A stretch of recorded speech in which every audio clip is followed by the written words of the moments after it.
So dear students, welcome again in this lecture room. तो जैसा कि आप जानते हैं कि हम पिछले कई दिनों से ये जो टॉपिक प्रोटीन सिंथेसिस पढ़ते आ रहे हैं, तो इसमें हमने बहुत से सब टॉपिक्स या इसके बहुत से कॉन्सेप्ट्स क्लियर किए। तो पहले अगर हम डिफिनीशन की बात, जो मैंने पहले भी बताया कि ये प्रोटीन सिंथेसिस एक प्रोसेस है जिसमें डीएनए जो है ये आरएनए प्रोड्यूस करता है। तो आरएनए प्रोटीन प्रोड्यूस करता है, not shut, and a process in which DNA produces or forms RNA and RNA gives rise protein, that is called as protein synthesis. तो ये दो स्टेप में होता है, one is called as transcription. So first step that is called as transcription, जो हमने detail में पढ़ लिया है। ट्रांसक्रिप्शन उसमें जो थिंग्स या कंपोनेंट्स उनकी ज़रूरत थी वो भी हमने सब कुछ इसमें पढ़ा, या मैकेनिज्म ऑफ ट्रांसक्रिप्शन वो भी हमने पढ़ लिया। तो दूसरा स्टेप है that is called as translation. तो second step is called as translation. तो ट्रांसलेशन तो ये आज का मौजू रहेगा। ट्रांसलेशन अगर पहले हम डिफिनीशन की बात करेंगे तो आपको write down, it is a process that results the formation of protein from RNA, that results the formation of protein from RNA, or we can write down here, it is a process which results the flow of information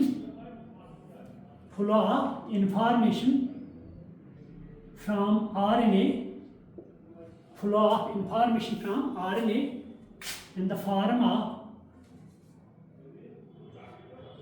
UACG, and the form of nitrogenous bases UCAG, to 20 different amino acids, to 20 different amino acids which are coded by this mRNA. So this is called as translation. तो translation जो, इससे पहले हम ये देखेंगे translation के लिए हमने कौन से कंपोनेंट्स की ज़रूरत है, कौन से सबस्टेंसेस में ज़रूरत है। तो as we know that we need a number of substances और कंपोनेंट्स जिनकी हमें ज़रूरत है ये ट्रांसलेशन करने के लिए। तो first is that we need RNA, first RNA. तो आरएनए जो है, they are of 3 types. One is called as mRNA, and a messenger RNA. Second is called as transfer RNA. Third is called as rRNA. So these are the 3 types of RNA which we are needed during translation. So second component which we need, that is called as ribosomes. तो ribosomes के बारे में आप लिखिए, these are the factories, ribosomes, these are the factories where protein synthesis takes place. यानी यही ribosome जो है, तो जहाँ जिनमें प्रोटीन सिंथेसिस होती है। इसके अलावा we need some enzymes, तो हमें कुछ एंजाइम्स की ज़रूरत है। जब रिएक्शन यहाँ होगी तो एंजाइम्स की ज़रूरत है। One is called as peptide transferase, तो ये एक एंजाइम है, इसकी ज़रूरत है क्योंकि पेप्टाइड ट्रांसफेरेज जो है पेप्टाइड बॉन्ड बनाने में रोल प्ले करता है। Second is called as amino एकाइल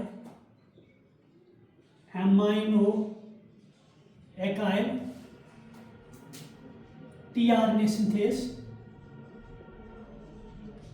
synthase. इसके अलावा और कुछ फैक्टर्स की ज़रूरत है। फॉर एग्जांपल इलॉन्गेशन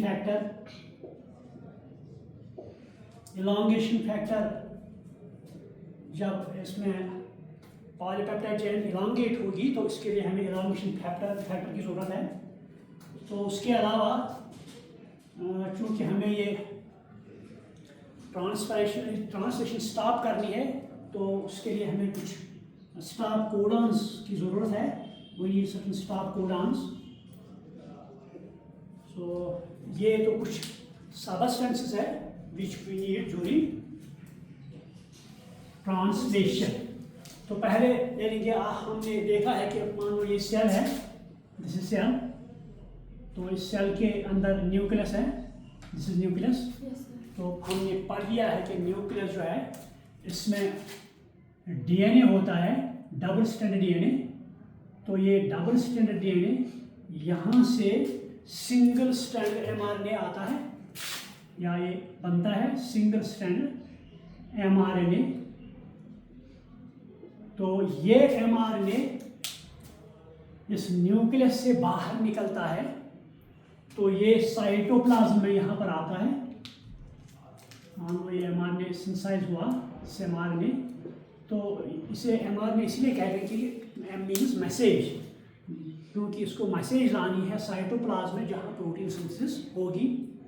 तो लेकिन प्रोकैरियोट जो है, प्रोकैरियोट्स में वहाँ पर तो वेल डिफाइंड न्यूक्लियस नहीं होता है, न्यूक्लियर मेम्ब्रेन नहीं होता है। दोनों जो डीएनए है वो भी साइटोप्लाज्म में होता है और राइबोसोम भी साइटोप्लाज्म में होता है। तो लिहाजा वहाँ एक साथ ये दोनों होते हैं। वहाँ तो इस एमआरएनए को बाहर जाने की ज़रूरत नहीं है, क्योंकि वहाँ न्यूक्लियर मेम्ब्रेन नहीं होता है। तो इसके बाद ये मैसेज आता है, कौन, एमआरएनए मैसेज आता है कि हमने प्रोटीन सिंथेसिस करनी है। तो मैसेज ये राइबोसोम, यहाँ पर राइबोसोम होता है, तो वहाँ तक मैसेज लाता है। तो इसका है मैसेजर आरएनए। तो उसके बाद टीआरएनए आता है। जब ये मैसेंजर आरएनए यहाँ राइबोसोम तक जाएगा, तो अब यहाँ प्रोटीन सिंथेसिस करनी है। यहाँ पर अमीनो एसिड्स आएंगे, तो ये अमीनो एसिड्स बांड बनाएंगे, तो ये पॉलीपेप्टाइड चेन बनेगी, यहाँ प्रोटीन बनेगा। लेकिन अमीनो एसिड तो खुद ब खुद यहाँ राइबोसोम तक नहीं आएंगे। अमीनो एसिड्स को इस राइबोसोम तक लाने के लिए कुछ कैरियर की ज़रूरत होती है। So that role is played by this tRNA. आप देखो, the tRNA carries amino acids to ribosomes for protein synthesis. तो ये टीआरएनए है, this is also called as soluble या sRNA. This is also called as soluble और sRNA. इसका और एक नाम भी है, which is also called as adapter RNA. This also called as adapter RNA, क्योंकि ये अमीनो एसिड को एडॉप्ट करता है, अपने ऊपर लोड करता है, उसके बाद राइबोसोम तक उसको लाता है। So this also called as adapter RNA. तो ये टीआरएनए जो, it is the smallest RNA out of these RNA. जो तीन आरएनए यहाँ पे है ना, एक तो एमआरएनए है, आरआरएनए और टीआरएनए, इन तीन में ये स्मॉलेस्ट आरएनए। आप देखो, this tRNA is smallest RNA out of the 3 RNAs। इसका मतलब क्या है कि इसमें जो इसकी लेंथ है बहुत छोटी होगी, या ये छोटा होगा, इसमें कम नाइट्रोजन बेसिस या न्यूक्लियोटाइड्स कम होंगे, मोस्टली 40 to 45 न्यूक्लियोटाइड्स इसमें आएंगे, वो ये टीआरएनए बनाते हैं। तो इसका स्ट्रक्चर जो है, पहले एक साइंटिस्ट था, his called as Holley. First it structure that is called as 2-dimensional structure, 2DS। आप ये देखो, the 2-dimensional structure of tRNA was given by Holley. तो उसने कहा कि ये टीआरएनए जो है, its shape is just clover leaf shape, and the shape of tRNA is just a clover leaf like, that is called as 2-dimensional। तो दूसरा scientist clang और एक साइंटिस्ट आया, तो उसने इसका 3-dimensional स्ट्रक्चर दिया। यानी क्लंग गेव 3-dimensional स्ट्रक्चर इस टीआरएनए का। ये 3-dimensional स्ट्रक्चर। 3 dimensional structure. तो जो TR में होता है इसके बहुत से साइट्स होते हैं। यहाँ पर अगर थोड़ा सा बनाएंगे, यहाँ पर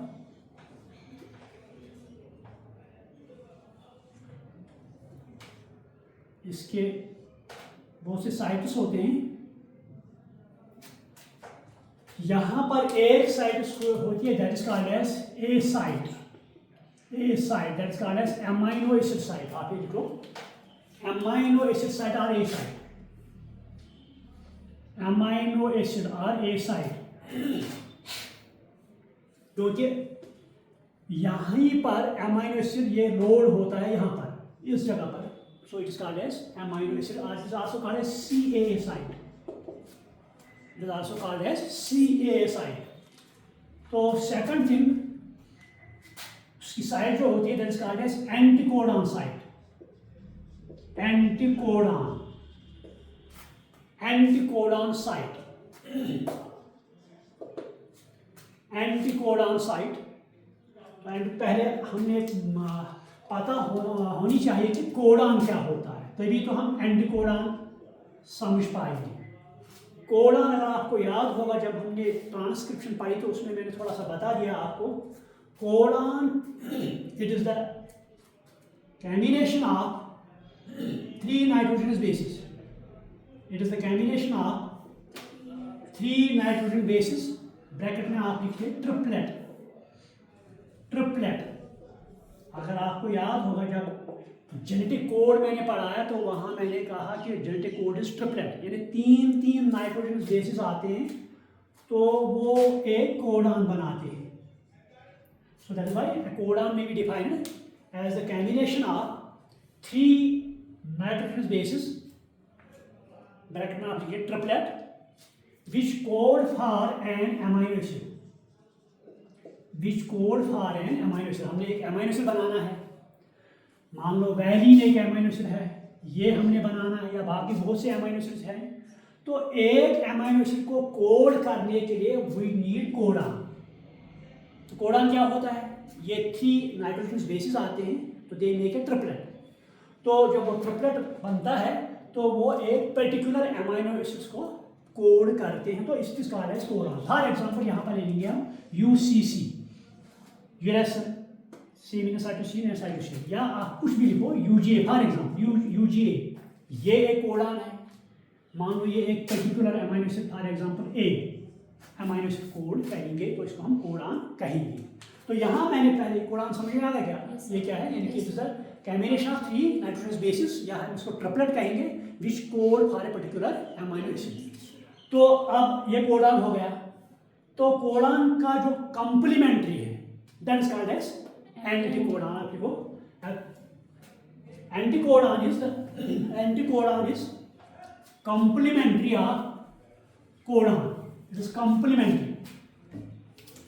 मान लो यहाँ पर एक mRNA है, पहले इसी को, इस mRNA में क्या है, न्यूक्लियोटाइड्स हो गया ना। फॉर एग्जांपल यहाँ U, यहाँ C, यहाँ G, यहाँ A, ये तो न्यूक्लियोटाइड्स हैं। तो ये जब कंबाइन होंगे एक स्ट्रैंड बनाएंगे mRNA, मान लो जिससे mRNA, तो ये मान लो यहाँ पर दिस वन कोडान UCG, ये एक कोडान है, या ये वो सेगमेंट है जो अमाइनो एसिड बनाता है या प्रोटीन सिंथेसिस करता है। तो यहाँ पर इसका कंप्लीमेंट्री tRNA के साथ होगा। कंप्लीमेंट्री मीन्स ये U जो है ये किसके साथ बॉन्डिंग करता है, किसके साथ बेस पेयर करता है। हम जानते हैं U base pair with A, C base pair with G, G with C। सो ये कोडान है UCG इज ए कोडान, इसका एंटीकोडान क्या है AC। तो जब हमें पहले पता हो कि कोडान क्या होता है, दूसरा पॉइंट, ये पहला पॉइंट। दूसरा पॉइंट हमें पता होनी चाहिए ये एडेनिन जो है ये किसके साथ बेस पेयर करता है, गानिन किसके साथ बेस पेयर करता है, साइटोसिन किसके साथ, या uracil. We know that A base pairs with U, G base pairs with C, C with G, U with A। ये हमें पता होनी चाहिए, तो तभी हम अगर कोई भी कोडान हो हम उसका एंटीकोडान बता सकते, क्यों ये कंप्लीमेंट्री है। कंप्लीमेंट्री अगर आपको याद होगा जब मैंने DNA का स्ट्रक्चर पढ़ाया तो उस वक्त मैंने यहाँ बताया DNA डबल स्ट्रैंडेड स्ट्रक्चर होता है। तो एक पॉइंट वाटसन और क्रिक ने बताया दीज 2 स्ट्रैंड्स आर कंप्लीमेंट्री। अगर हम एक स्ट्रैंड की सीक्वेंस हमें पता हो, हम दूसरे स्ट्रैंड की सीक्वेंस बता सकते हैं। मान लो यहाँ पर ए, यहाँ पर टी, यहाँ पर जी, यहाँ पर सी है, दिस वन स्ट्रैंड। तो ये एक सीक्वेंस हम वी नो इट। तो दूसरे सीक्वेंस क्या होगा, ए बी स्क्वायर से T, T with A, G with C, C with G. तो ये एक स्ट्रैंड है, हमें पता है इसकी सीक्वेंस क्या है, हम दूसरे स्ट्रैंड की सीक्वेंस बता सकते हैं। इसीलिए यहाँ पर कोडान जब हमें पता हो तो उसके बाद दूसरा पार्ट हमें ये पता होनी चाहिए कि ये बेस पेयर या नाइट्रोजन बेस किसके साथ बेस पेयर करते हैं, तो हम कोडान का एंटी कोडान बता सकते हैं। मान लो यहाँ पर ए सी जी ये कोडान है, आपको ये एग्जाम में एज ऑब्जेक्टिव आया, ये कोडान है, इसका एंटी कोडान आपको बताना है। तो एंटी कोडान कैसे बताएंगे, देखना है कि ए किसके साथ बेस पेयर करता है, यू के साथ, सी जी के साथ, जी सी के साथ। तो अगर ये कोडान है, इसका एंटी कोडान ये होगा, या अगर वहाँ एंटी कोडान होगा तो आपने इसका कोडान बताना है। फॉर एग्जांपल सी सी ये एंटी कोडान है, तो इसका एंटी कोडान क्या आएगा, सी बी एस पे जी सी जी सी जी। तो जी जी इसका एंटी कोडान हो सकता है। ये क्लियर हो गया? Yes sir. तो यहाँ मैंने बताया ये टीआरएनए का एंटी कोडान साइट होता है। तो इसके बाद यहाँ पर और एक साइट होती है, that is called as ribosome site, ribosome recognition site. आप ही लिखो, पहले तो मैंने बताया एमिनो एसिड साइट, दूसरा मैंने बताया एंटीकोडान साइट, थर्ड साइट जो इसकी होती है that is called as ribosome. आप ही लिखो, ribosome recognition site, recognition site. Third site क्या होती है, राइबोसोम रिकॉग्निशन साइट। क्लियर? तो ये इसके साइट्स होते हैं या टीआरएनए के। तो ये टीआरएनए जरूरत है ताकि ये जो अमीनो एसिड्स होते हैं इनको अपने ऊपर लोड करेगा और कहाँ, ये यहाँ लाएगा। मान लो ये तो राइबोसोम यहाँ पर है, ये अमीनो यहाँ पर टीआरएनए, ये अमीनो एसिड को लोड करेगा कहाँ तक, ये राइबोसोम तक लाएगा जहाँ उसकी बाइंडिंग होगी और पॉलीपेप्टाइड चेन बनेगी। तो ये रहा टीआरएनए। उसके बाद थर्ड टाइप ऑफ आरएनए जो है that is called as TRRNA, ribosomal RNA. This is called as ribosomal RNA. तो ये राइबोसोमल आरएनए जो है, अगर हम इसका स्ट्रक्चर या कॉम्बिनेशन देखेंगे एग्जाम में आ सकता है, it is made up of two components. One is called as rRNA, ribosome rRNA, second इसका एक तो ये राइबोसोम rRNA, सेकंड इसमें प्रोटीन्स होते हैं। यानी एक तो इसमें rRNA होता है और इसके बाद इसमें 80 डिफरेंट टाइप्स ऑफ प्रोटीन्स होते हैं। And this is the combination of rRNA and 80 different types of proteins. 80 different types of protein इसमें होते हैं। तो राइबोसोम आरएनए जो है, इसके दो रूल्स होते हैं या two functions it has. Number one, it plays structure role, it plays structure, यानी कि राइबोसोम बनाने में रोल प्ले करता है। तब यहाँ मैंने कहा ribosome RNA in combination 80 different proteins it makes ribosomes. तो यहाँ पर दूसरा रोल इसका है, it acts as a catalyst. First role क्या रहा, स्ट्रक्चर रोल, दूसरा क्या रहा, कैटलिस्ट, यानी कि ये प्रोटीन सिंथेसिस में रोल प्ले करता है। तो ये इसके दो रूल्स हैं। तो ये रहा, these are the types of RNA. जिस तरह एमआरएनए सिंथेसाइज होता है उसी तरह टीआरएनए भी सिंथेसाइज होगा, उसी तरह आरआरएनए भी सिंथेसाइज होगा। ये तमाम के तमाम under the guidance of DNA synthesize होंगे। उसके बाद ये साइटोप्लाज्म में जाते हैं जहाँ पर ये प्रोटीन सिंथेसिस कराते हैं या करते हैं। ठीक, तो उसके बाद सेकंड जो component that is called as ribosome. Ribosome जो है ये वो सेल ऑर्गेनली होता है जो बोथ प्रोकैरियोटिक सेल में भी और यूकैरियोटिक सेल में होता है। अगर आपको याद होगा, मैंने पहले बताया है, जो प्रोकैरियोटिक सेल्स होते हैं उनमें न्यूक्लियस प्रिमिटिव होता है, यानी nucleus is not covered by well defined memory. तो उसको हम प्रोकैरियोटिक सेल कहते हैं। तो उस प्रोकैरियोटिक सेल में और एक खसूसियत है, उसमें सेल ऑर्गेनेल्स नहीं होते हैं, मगर सिर्फ राइबोसोम इसमें होता है।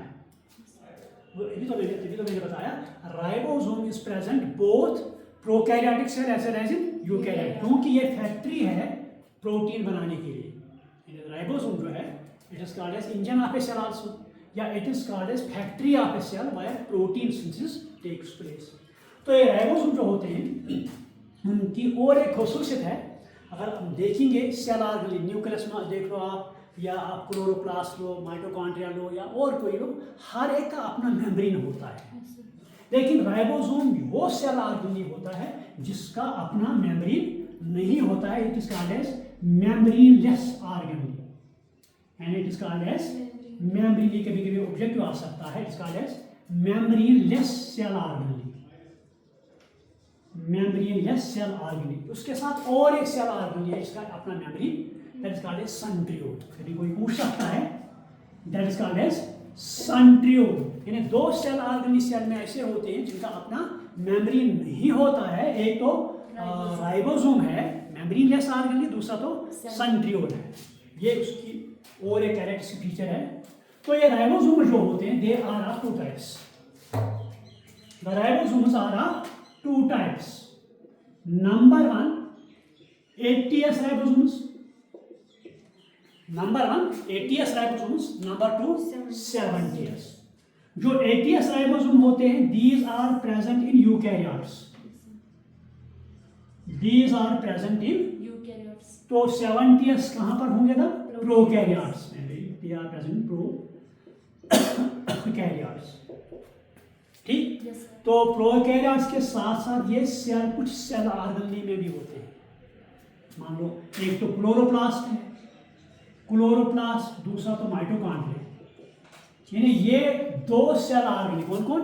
नंबर एक क्लोरोप्लास्ट, उसमें 7TS राइबोसोम होता है, दूसरा तो माइटोकॉन्ड्रिया, उसमें भी ये 7TS राइबोसोम होता है। तो ATS जो है, ये ATS ribosome it is made up of two components. One is called as larger component, second is called as smaller.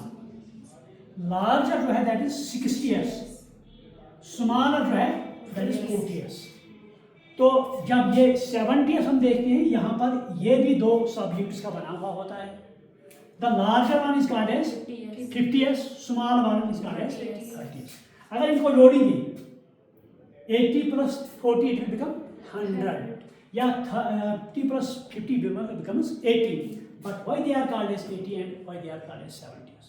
Actually क्या होता है, जब इनकी सेंट्रीफ्यूगेशन की जाती है, यानी दोनों units 80 as well as 40, 50 as well as 30, जब मान लो 60S and 40S इनको एक सेंट्रीफ्यूज में लिया जाता है, फिर इनकी सेंट्रीफ्यूगेशन करते हैं। इसका यूरिन टेस्ट किया जाता है, और फिर उसमें वो टेस्ट ट्यूब उसमें रखते हैं, फिर इनको एक एपेरेटस में रखता है, फिर उनको घुमाता है, that is called as centrifugation. तो यहाँ पर अल्ट्रा सेंट्रीफ्यूगेशन हम कर रहे हैं, क्योंकि सेल आ रही है तो हम नेकेड आई से नहीं देख सकते, माइक्रोस्कोप की ज़रूरत है, अल्ट्रा माइक्रोस्कोप की ज़रूरत है, इलेक्ट्रॉन माइक्रोस्कोप। तो वहाँ पर इसको हम अल्ट्रा सेंट्रीफ्यूगेशन करते हैं। जब इनकी सेंट्रीफ्यूगेशन होती है, फिर ये सेडिमेंट होते हैं बॉटम पर, दोनों की रीडिंग आती है 80S पर, that is what is called as 80S। इसी तरह जो 70S है, जब ये दोनों लिए जाते हैं, फिर उनकी सेंट्रीफ्यूगेशन की जाती है, तो सेडिमेंटेशन कोएफिशिएंट जो आता है दैट इज 70S। ये कहाँ पर? 70। तो that is why they are called as 70S and 80S। अगर रोल हम देखेंगे रोल, तो मैंने कहा ribosomes are factories, these are the factories where protein synthesis takes place. Protein synthesis takes place. Number one. Number two, ये बहुत prokaryotes में भी और यूकैरियोट्स में भी, लेकिन प्रोकैरियोट में इनका और एक रोल रहता है। जब ये यहाँ पर अमीनो एसिड्स आएंगे, क्योंकि अमीनो एसिड जब कंबाइन होंगे तो मान लो ये amino acid 1, amino acid 2, amino acid 3, amino acid 4, तो ये एक चेन बना दी, इसको हम पॉलीपेप्टाइड चेन कहते हैं। तो दो अमीनो एसिड कंबाइन करने के लिए बॉन्ड फॉर्मेशन की जरूरी है। Bond formation is very important. तभी तो ये कंबाइन होंगे। उस बॉन्ड को हम पेप्टाइड बॉन्ड कहते हैं। क्या कहते हैं? Peptide bond. To combine two amino acids, a bond called as peptide bond is formed between them. A bond called as peptide bond is formed between them. ठीक है, मान लो यहाँ पर एक पेप्टाइड बॉन्ड बन गया, दूसरा यहाँ पर बन गया, तीसरा यहाँ पर, चौथा यहाँ। जितने हमें अमाइनो एसिड्स की ज़रूरत हो उतना ही बड़ा ये चेन बनेगी। तो मान लो यहाँ एक बॉन्ड, सेकंड, तो इसको हम कहते हैं polypeptide. Peptide mean single bond. जब बहुत से बॉन्ड्स बनेंगे, बहुत से अमाइनो एसिड्स जहाँ कंबाइन होंगे, तो उन बॉन्ड्स को हम पॉलीपेप्टाइड बॉन्ड कहते हैं, पॉलीपेप्टाइड। तो वो चेन जब बनेगी, पॉलीपेप्टाइड है, जब चेन बनेगी तो उस चेन को हम पॉलीपेप्टाइड चेन कहते हैं। That is called as polypeptide chain. So bond formation is must. Protein बनाने के लिए bond formation must between the amino acids. इसके बगैर प्रोटीन नहीं बन सकता है। तो बॉन्ड बनाने के लिए हमें जरूरत है एंजाइम की, यानी for bond formation we need enzyme. Bond formation between amino acid we need enzyme. एक एंजाइम जो है यहाँ पर पहले मैंने लिखा है peptide transferase. Peptidyl transferase, peptide transferase ये एक एंजाइम है जो दो अमाइनो या अमाइनो एसिड्स को कंबाइन करता है, मिलाता है। तो this enzyme is called as transferase, peptidyl transferase. तो ये पॉलीपेप्टाइड चेन बनती है। तो यूकैरियोट्स में आप ये लिखो, in eukaryotes the bonds between amino acid, in eukaryotes the bond formation between amino acids is carried out by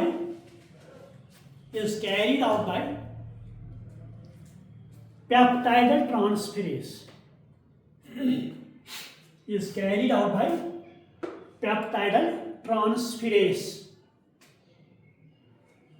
in eukaryotes में बॉन्ड बनाने के लिए बिटवीन अमाइनो एसिड्स, तो यहाँ पर peptidyl transferase enzyme role play करता है। लेकिन प्रोकैरियोट्स में क्या होता है? इन प्रोकैरियोट्स तो वहाँ पर ये रोल राइबोसोम करता है। कहाँ पर? एक तो राइबोसोम पर प्रोटीन सिंथेसिस होती है, दूसरा तो ये बॉन्ड फॉर्मेशन में रोल प्ले करता है इनके साथ प्रोकैरियोट्स। तो at that time it acts as an enzyme. That enzyme is called as ribozyme. It is called as ribozyme. एक तो हुआ राइबोसोम। कभी कभी क्वेश्चन आ सकता है आपके एग्जाम में, what is difference between ribosome and ribozyme? समझ में आ गया? कभी कभी आपको एग्जाम में आ सकता है what is difference between ribosome and ribozyme. Ribosome is the cell organ in which protein synthesis takes place. Okay, तो प्रोकैरियोट्स में क्या होता है, वहां पर यही ribosome as enzyme role play करता है। That is called as ribozyme. वो ribozyme is enzyme that plays a role in forming a bond या peptide bond between amino acids। तो amino acid के दरमियान राइबोसोम बॉन्ड फॉर्मेशन करता है, so in the form of ribozyme। so that role is called as catalytic role। that is called as, at that time it acts as catalyst। ये clear हुआ कि नहीं हुआ? कभी कभी क्वेश्चन आ सकता है, what is difference between ribosome and ribozyme? Both are ribosomes, but ribosome is the cell organ where protein synthesis takes place. मगर बॉन्ड फॉर्मेशन करने के लिए प्रोकैरियोट्स में ये राइबोसोम जो है, it acts as catalyst in the form of ribozyme and forms a bond between amino acids. Clear? तो ये राइबोसोम ये तो साइटोप्लाज्म मान लो सेल है, यहाँ पर मान लो न्यूक्लियस है, तो राइबोसोम साइटोप्लाज्म में होते हैं।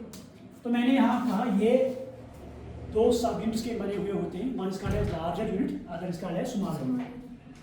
जब सेल में प्रोटीन सिंथेसिस नहीं होती है, तो प्रोटीन सिंथेसिस सेल में नहीं होती है, तो उस वक्त ये दोनों सब यूनिट्स, चाहे यूकैरियोट्स में 60s एंड 40s, प्रोकैरियोट्स में 50s एंड 30s, ये अलग अलग रहते हैं। कब? जब प्रोटीन सिंथेसिस सेल में नहीं होती है, उस वक्त दोनों सब यूनिट्स, चाहे यूकैरियोटिक राइबोसोम हो उसमें 60s एंड 70s, या प्रोकैरियोटिक हो उसमें 50s या 30, ये अलग अलग रहते हैं इन डिसोसिएशन फॉर्म। तो जो ही इनको प्रोटीन सिंथेसिस करनी है, मान लो अब यहाँ पर mRNA बन गया, तो mRNA कहाँ आएगा? साइटोप्लाज्म में। तो अब यहाँ पर क्या करना है? प्रोटीन सिंथेसिस करनी है। अब तो ये दोनों units larger as well as small, ये तो एसोसिएट हो जाएंगे इस तरह, ये अब एसोसिएट हो जाएंगे। सो तब तक ये पहले क्या होते हैं? डिसोसिएट फॉर्म में। अब प्रोटीन सिंथेसिस करनी है, जो ही प्रोटीन सिंथेसिस स्टार्ट करनी है, ये दोनों सब यूनिट्स अब कंबाइन होंगे, एसोसिएट होंगे, मगर यहाँ पर एसोसिएट करने के लिए हमें एक केमिकल की जरूरत है। तो एसोसिएट आप ये लिखो, तो एसोसिएट, ये पॉइंट लिखो आप, तो associate both the subunits, to associate both the subunits of ribosomes, we need a chemical या mineral, we need a chemical or mineral called as magnesium। ये कभी एग्जाम में एज ऑब्जेक्टिव आता है, चाहे वो नीट का एग्जाम हो या बोर्ड का एग्जाम हो, उसमें इस तरह क्वेश्चन आ सकता है, नेम द केमिकल सबस्टेंस या mineral substance which plays a role in protein synthesis. वहां तो ये नहीं आया, और एक रोल क्या है? ये एसोसिएट करता है जिनको, इन सब यूनिट्स को एसोसिएट करता है। मगर यहाँ पे क्या है? नेम द केमिकल सबस्टेंस और mineral substance that plays a role in protein synthesis. वो कौन है? मैग्नीशियम। कौन सा रोल प्ले करता है?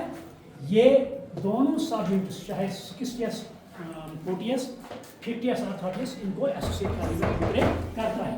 So this is their role, ठीक है। तो जो ही मैग्नीशियम की कंसंट्रेशन इंक्रीज होगी तो ये एसोसिएट होंगे। जब प्रोटीन सिंथेसिस कंप्लीट हो गया, अब प्रोटीन सिंथेसिस नहीं होगी, ये कंप्लीट हुई, तो ये फिर से डिसोसिएट होंगे।